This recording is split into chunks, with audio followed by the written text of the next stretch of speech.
नमस्कार दोस्तों। भारत में सबसे पहला इस्लामिक शासक 712 ईस्वी में आया। उसके बाद 300 साल तक हिंदू राजाओं ने इस्लामिक शासक को रोक के रखा और 300 साल बाद आया महमूद ऑफ गजनवी, जिसने सोमनाथ का मंदिर तोड़ा। तो आज के वीडियो में हम ये जानेंगे कि किन हालातों में इस्लामिक शासक भारत में आए और कौन से वो बहादुर राजा थे जिन्होंने 300 साल इन शासकों को रोक के रखा और उसके 300 साल बाद ऐसा क्या हुआ कि इस्लामिक शासन भारत में आने में कामयाब हो गया। तो चलो शुरू करते हैं।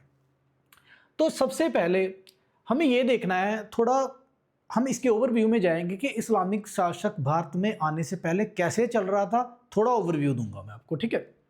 तो सबसे पहले Islam arrived in to primary avenues. जो इस्लाम भारत में आया वो दो तरीके से आया। ऐसा नहीं है कि 712 में सबसे पहले मोहम्मद बिन कासिम आया था तो वही इस्लामिस्ट था। उससे पहले केरल में, गुजरात में इस्लामिक लोग काफ़ी इधर व्यापार करने आते थे, ठीक है। तो उससे बहुत पहले ही केरल में कुछ इलाकों में मस्जिद वगैरह बने थे और इस्लामिक बिजनेसमैन आते थे और वहाँ पे शादी करते थे, यहाँ कहीं सेटल भी हो गए। हम मोहम्मद बिन कासिम को 712 में जानते हैं शासक के तौर पे, जो इन्वेड करने इंडिया में आए, ठीक है। तो सबसे पहले हम बात करते हैं कि दो जो साउथ में आए, साउथ में आने का क्या था कि साउथ में बिजनेस करने के लिए आए थे, और जो नॉर्थ और वेस्ट में यहाँ पे वो कंक्वेस्ट करने यानी जीतने के लिए आए थे, ठीक है। The earliest arrival of Islam was through अरब मार्चेंट्स, कि जो सबसे पहले इस्लाम भारत में आया वो अरब मार्चेंट यानी व्यापारियों के रास्ते आया।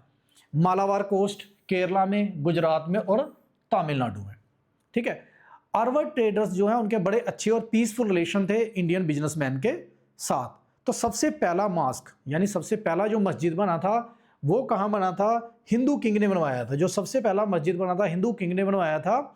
उस मस्जिद का नाम है चेरामन जुमा मॉस्क इन केरला। एग्जाम में ये आ सकता है कि सबसे पहला मॉस्क कहाँ बना था? केरला में। उसका नाम था चेरामन जुमा मॉस्क। और पालिया जुमा पाली एट तमिलनाडु, ये भी एक मास्क था। ये कुछ एग्जाम्पल्स हैं कि यानी मोहम्मद बिन कासिम के आने से पहले साउथ में इस्लाम आ चुका था। अब उसके बाद क्या है कि कैसे कैसे वो यहाँ रहे कम्युनिटी फार्मेशन के साथ। एक तो इंटरमैरिज करके अरब मर्चेंट आते थे, कहीं यहाँ सेटल हो जाते थे, जहाँ लेडीज से शादी कर लेते थे। उसका एक एग्जाम्पल है मपीलाज ऑफ केरला। ये कम्युनिटी है मपीलाज ऑफ केरला, वो इस चीज़ की एक एग्जाम्पल है। The spread of Islam in the area were, दो तरीके से के साउथ में इस्लाम जो है वो फैला। एक पीसफुल तरीके से रिलेशन से, दूसरा सूफी संतों से, ठीक है। जो सूफी मिशनरीज थे, कुछ सूफी संत थे जिनके प्रभाव में आके लोगों ने इस्लाम को एक्सेप्ट किया। अब इस एक तरीका तो ये आ गया जो कि साउथ में था। अब हम बात करते हैं नॉर्थ वेस्ट की। नॉर्थ वेस्ट में क्या हुआ? नॉर्थ वेस्ट वाला एरिया समझो कि ये जो पाकिस्तान, अफगानिस्तान, गुजरात, राजस्थान, J&K का रास्ता, जो ये वाला रूट है, इसको हम बोलते हैं नॉर्थ वेस्ट, ठीक है। अब जो पहली बार जो इस्लामिक शासक आए वो आए सिंध में, जो कि अभी पाकिस्तान में है, ठीक है। मिलिट्री इंक्लूजन हुआ, उसको लीड किसने किया? मोहम्मद बिन कासिम ने। तो अगर हम पहली बात करें कि सबसे पहला राजा जो भारत में जिन्होंने आक्रमण किया तो वो कौन था? मोहम्मद बिन, राजा नहीं था ये, गवर्नर था उमैयद का। ये आगे मैं पढ़ाऊंगा क्या था। उनका नाम था मोहम्मद बिन कासिम। आपने हिस्ट्री पढ़ते समय ये ध्यान रखना है, जो इस्लाम है, इस्लाम में हिस्ट्री में पढ़ते हैं पहले अरब वाले इस्लाम, फिर मंगोल वाला इस्लाम है। तो अलग अलग जगह जो रेस होती थी वो इस्लामिस्ट थे, लेकिन रेस के नाम से उन्हें हम पुकारते हैं हिस्ट्री में, ठीक है। अब इसने क्या किया कि सिंध को इन्वेड किया। ये मैं मोटा मोटा बता रहा हूँ, ये कैसे हुआ आगे हम पढ़ेंगे, ठीक है। नेक्स्ट हम देखते हैं। अब मैं मोटा मोटा हिस्ट्री समझने के लिए पहले समझ लो कि क्या चल रहा था। ये जो उमैयद कैलिफेट है ये मुस्लिम साम्राज्य था। कैलिफेट मीन हिंदी में बोलते हैं खलीफा, ठीक है। ये रिलीजियस लीडर होता था इस्लाम में, जो सेना भी रखता था, सारा यही किंग होता था उसका। तो ये सारा एरिया इनके अंडर था, ठीक है। ये सारा देखो उमैयद का, इसी का उमैयद कैलिफेट के अंडर ही था मोहम्मद बिन कासिम। तो मोहम्मद बिन कासिम को इस साइड पे जा गया कि आप इस साइड जाके जीतो। तो ये देखो यहाँ अब इंडिया में उस समय क्या पोजीशन है। गुर्जर प्रतिहारा ये किंगडम है, एक चालुक्य हैं इतने एरिया पे, यहाँ पल्लवाज हैं, यहाँ कुछ राजपूत क्लान था, उसके बारे में आगे बताऊंगा, ठीक है। इधर कश्मीर में भी कुछ राजा हैं, वो आगे बताऊंगा। तो यहाँ इंडिया में अलग अलग एरियाज में अलग अलग राजा हैं, और मोहम्मद बिन कासिम यहाँ से आ रहा है अफगानिस्तान के रास्ते से, ठीक है। तो सबसे पहले आता है सिंध, ये वाला जो एरिया देख रहे हैं जो भी पाकिस्तान में, ये क्या है, सिंध। तो जब सबसे पहले इसने हमला किया किस पे, सिंध पे। सिंध के बारे में आगे हम जानेंगे, ये आपको मोटा मोटा समझ आ गया कि पोजीशन क्या थी। अब क्या है, थोड़ा सा इस चीज़ को समझ लेते हैं कि मोहम्मद बिन कासिम किसके लिए लड़ रहा था, कैलिफेट क्या होता है, खलीफा क्या सिस्टम है। देखो, हिस्टोरिकल कैलिफेट जो है एक एरिया होता है रिलीजियस मुस्लिम जिसमें रहते हैं, यानी एक हेड होता है, वही सारे इस्लाम के रिलीजन को जो भी जंग लड़नी है, जो भी एरिया कैप्चर करना है, जो भी संदेश वो देगा वो सब सारे मानते थे। ये बड़ा एक पवित्र माना जाता था उन दिनों, सारे इस्लामिक जो है उसको फॉलो करते थे, ठीक है। एक caliphate is a kind of state, वो एक किस्म की एक स्टेट थी। अब इसके बाद मेजर कैलिफेट जो आपको याद रखने हैं, मेजर वैसे तो बड़े खलीफा थे जो मेजर हैं। पहला था रशीदुन खलीफा जो 632 से 661 तक रहा। उमैयाद कैलिफ 661 से 751। इस कैलिफेट के लिए, इस खलीफा के लिए कौन लड़ने आया था, मोहम्मद बिन कासिम, मोहम्मद बिन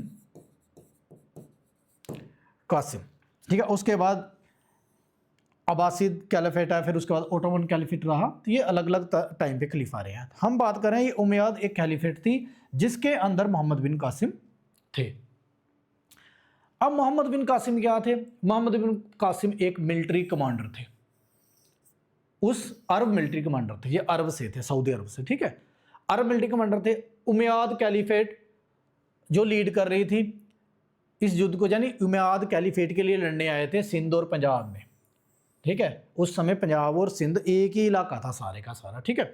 तो इन्होंने क्या किया, सिंध में राजा थे राजा दाहिर, ये एक सिंधी ब्राह्मण डायनेसिटी थी, ठीक है। उसको इन्होंने हराया, और हराने के बाद उसका सिर काट के किसको भेजा, अल हिजाज इब्न यूसुफ, ये गवर्नर थे वहाँ के, ठीक है, बासरा में भेजा। दोबारा रिपीट करता हूँ, ध्यान से समझो।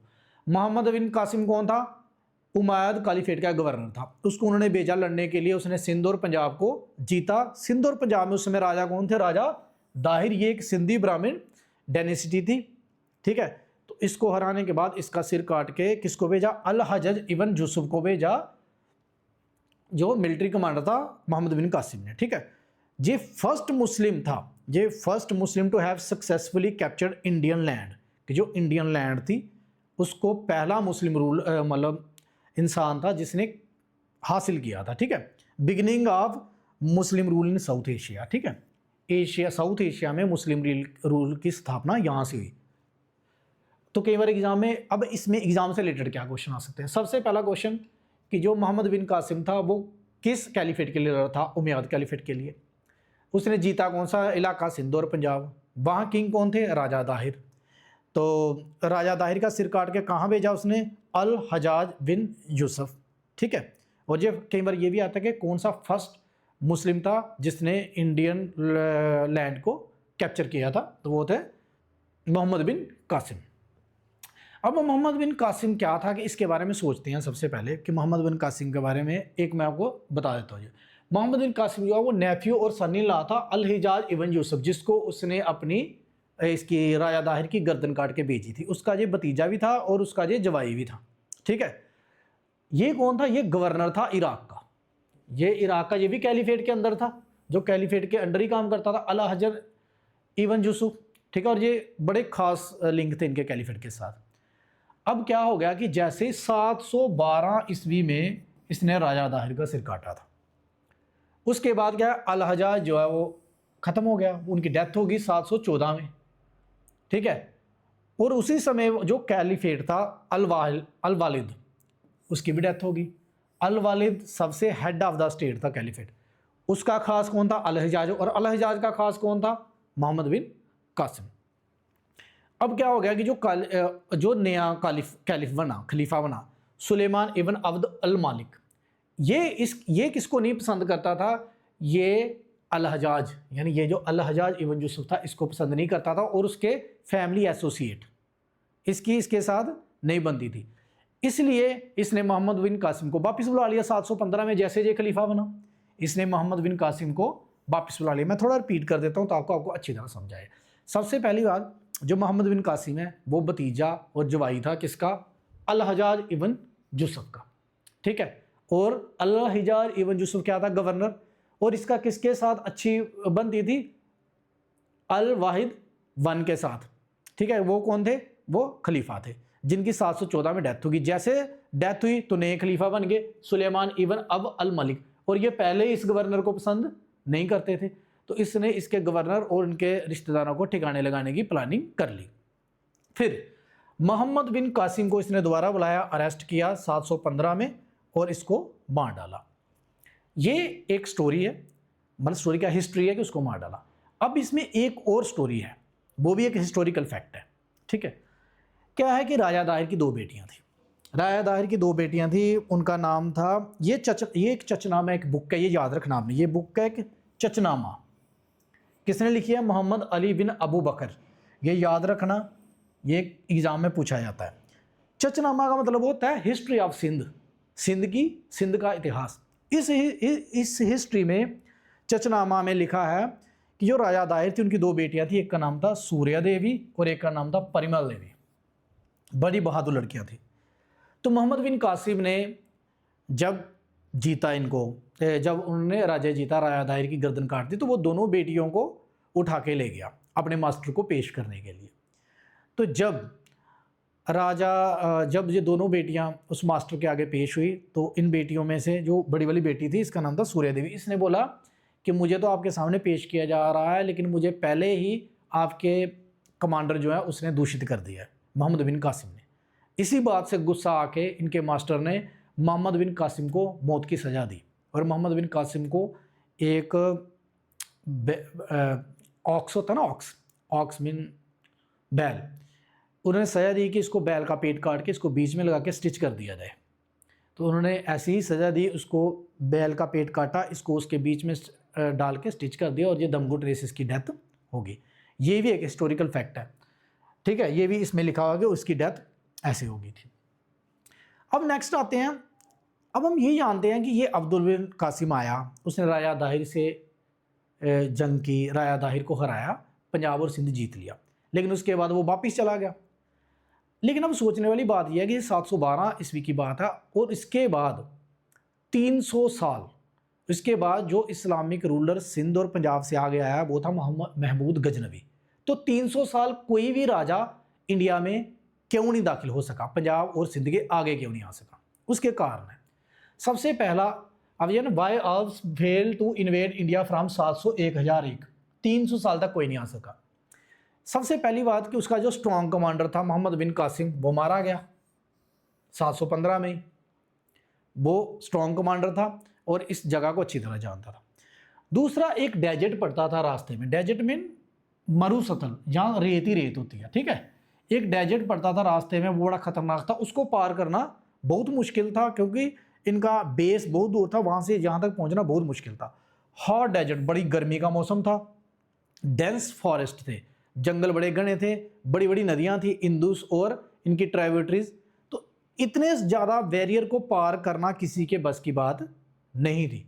लेकिन कुछ जो अरब्स कमांडर थे, अरब्स की सेना थी, उन्होंने कोशिश की, उन्होंने भारी कोशिश की। ये कुछ फैक्टर थे कि जिसके कारण नहीं हो सके, लेकिन बीच में उन्होंने कोशिश की।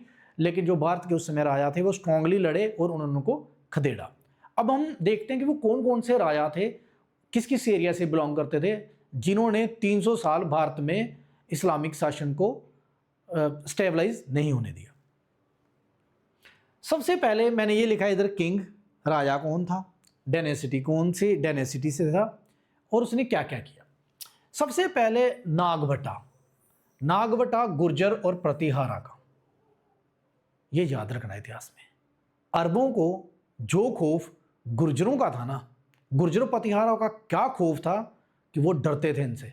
उन्होंने अपनी बुक्स के बारे में गुर्जर प्रतिहारा की बहुत तारीफ की है, ठीक है। उन्होंने मेजर अरब आर्मी को हराया, ठीक है। ये 700 और 1000 के बीच में छोटी छोटी जंगें चलती रही, लेकिन वो कभी सक्सेसफुल नहीं हो सके। अब जो अरब की आर्मी थी वो किसके अंडर थी? जुनैद अबू अब्द उल रहमान अल मुरी, बहुत लंबा नाम है, ठीक है। That had advance as far as Avanti, Ujjain and Gujarat. This victory permanently halted the Arab advance into central and north. ये जुनैद इब्न हदमी ने जब भी आक्रमण किया तो नागेबट्टा की सेना ने इसको हराया, इसको इंटर नहीं करने दिया। एक और राजा थे इनके बाद दोबारा, ये तो बड़े फेमस राजा है, मिहिर भोजा, ठीक है, जिन्होंने 836 से 885 तक रहे हैं ये। इन्होंने क्या किया, इन्होंने एक्सपेंड किया अपना एम्पायर। अगर आप गुर्जर प्रतिहारा का एम्पायर काफ़ी मतलब नॉर्थ इंडिया में, सेंट्रल इंडिया में काफ़ी हद तक ये फैल गया था। इन्होंने भी अरब को कन्फाइंड करके रखा, उनको आगे नहीं आने दिया गया, ठीक है। Even Arab accounts referred the Pratihara ruler as greatest king of India. जो अरब के रूलर थे ना, अरब के रूलर ये मानते थे कि जो गुर्जर प्रतिहारा के राजा हैं वो ग्रेटेस्ट किंग है इंडिया के, मतलब इतना ज़बरदस्त इन्होंने फाइट बैक किया। अब आ जाते हैं अवंजन शरिया पुलकेशिन। ये बादामी चलुक्या थे, ये गवर्नर थे विक्रमादित्य के अंडर, तो उनकी डायनेसिटी में से ये थे। इन्होंने भी जुनैद की जो सेना थी उसको हराया बैटल ऑफ नवसारी में। तो कभी पेपर में ये आ सकता है कि बैटल ऑफ नवसारी किस किस में लड़ा गया था? जुनैद और अवनी जनशरिया पुलकेशिन, ठीक है, एट बैटल ऑफ नवसारी। अब इसको लेके एक, चलो इसकी इंस्क्रिप्शन को छोड़ो, आप आगे देखो। आगे नेक्स्ट है जायवटा भी क्या थे? गुर्जरा, ठीक है। लता ब्रांच अलग ब्रांच बन गई थी, जब हम गुर्जर प्रतिहारा पढ़ेंगे उसमें मैं बताऊंगा आपको, ठीक है। इनकी भी विक्ट्री, इन्होंने भी लार्ज अरब आर्मी को हराया था जो कि गुजरात में इन्वेड करने की कोशिश कर रही थी 736 में, ठीक है। उसके बाद एक और राजा है दांती दुर्ग, ये राष्ट्रकूटा के राजा थे। राष्ट्रकूटा एक डायनेस्टी थी, उसके राजा थे। इन्होंने क्या किया, इन्होंने भी अरब के खिलाफ ज़बरदस्त लड़ाई लड़ी गुजरात में, ठीक है, और इन्होंने अरब को इंक्लूजन नहीं करने दिया। उसके बाद नेक्स्ट किंग है ललितादित्य मुक्तापिदा। ये कश्मीर की डेंसिटी थी, ये कश्मीर में ये राजा थे जिन्होंने ज़बरदस्त इनको फाइट दी थी अरब्स को। He led alliance and checked the Arab advance in the north particularly in Punjab preventing an inclusion from Sindh Multan region toward Kashmir. कि जब अरब्स, ऐसा नहीं कि वो एक ही डायरेक्शन में अरब्स लड़ रहे थे, अरब्स जैसे गुजरात वाली साइड, राजस्थान वाली साइड, कश्मीर, वो बोलते थे किसी तरह हमें इंडिया में घुसने का रास्ता मिले, तो कश्मीर में इन्होंने उनको नहीं घुसने दिया। यशोवर्मन ये कनौज के राजा थे। इन्होंने भी ज़बरदस्त अरब्स आर्मी के खिलाफ नॉर्थन सेक्टर में अच्छी उनको फाइट दी और उनको इंक्लूजन नहीं करने का। एक है बप्पा रावल, ये तो लेजेंडरी फिगर है, ज़बरदस्त, ठीक है। ये गुहिलूत डायनेसिटी मेवाड़ के राजस्थान के राजा थे। इन्होंने ज़बरदस्त कोएलिशन बनाई सभी राजाओं के साथ और इन्होंने इन्वेड नहीं करने दिया। राजस्थान एंट्री पॉइंट था, इन्होंने नहीं इनको इन्वेड करने दिया अरब्स को, और ज़बरदस्त इन्होंने फाइट बैक की। अब क्वेश्चन ये आता है, ये तो आ गया कि कौन कौन से राजा थे जो भारत में जिन्होंने भारत में इन्वेजन रोका, और मोहम्मद बिन कासिम कौन थे जो पहले आए और उनके साथ क्या हुआ। अब क्वेश्चन ये है कि 1001 में 300 साल बाद ऐसा क्या हो गया कि मुस्लिम जो रूलर है वो इन्वेड कर पाए इंडिया को। महमूद ऑफ गजनी ने इंडिया में अटैक किया था 1001 में, 300 साल के बाद, ठीक है। उसने फिर क्या किया, सोमनाथ का मंदिर तोड़ा। अब आगे हम पढ़ेंगे कि जयचंद का क्या रोल था उसमें, और एक लव स्टोरी, पृथ्वीराज चौहान और संयुक्ता की लव स्टोरी ने कैसे रोल निभाया इस चीज़ में कि जो इस्लामिक शासन था वो भारत में प्रवेश कर गया। के लिए अब हम नेक्स्ट वीडियो में बात करेंगे और उसमें हम आपको पूरी तरह बताएंगे कि इस्लामिक शासन इंडिया में कैसे आया और कैसे भारतीय राजाओं की इनकॉपरेशन एक दूसरे के साथ कोऑपरेट ना करने की वजह से स्थापित हो गया। अगर आपको ये वीडियो अच्छा लगा है, लाइक कीजिए, कमेंट कीजिए और शेयर कीजिए, और अगर आपको ये वीडियो पसंद आया है तो इस चैनल को सब्सक्राइब कीजिए। आने वाले टाइम में इससे भी अच्छे वीडियो इस चैनल पे आने वाले हैं।